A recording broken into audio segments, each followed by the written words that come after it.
Welcome to Kenton's videos. Enjoy the video.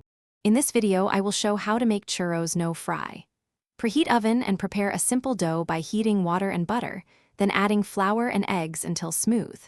Transfer dough to a piping bag, pipe strips onto a lined tray, and bake until golden.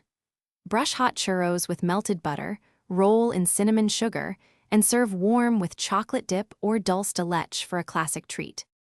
Start by bringing water and butter to a gentle boil, then add flour and stir vigorously until a cohesive dough forms.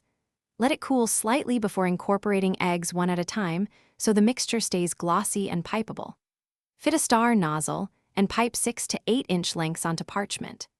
Bake until golden and crisp, then finish with butter and cinnamon sugar for that familiar churro crunch and flavor everyone loves.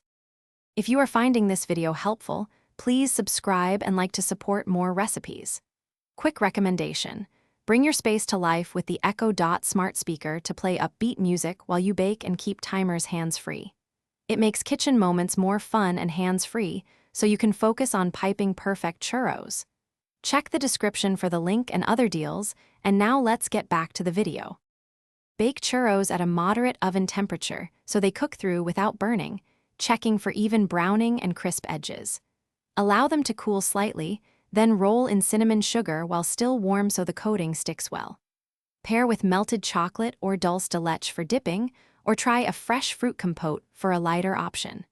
Reheat leftovers briefly in the oven to restore crispness before serving again to guests. Thanks for watching. Consider subscribing if we helped you.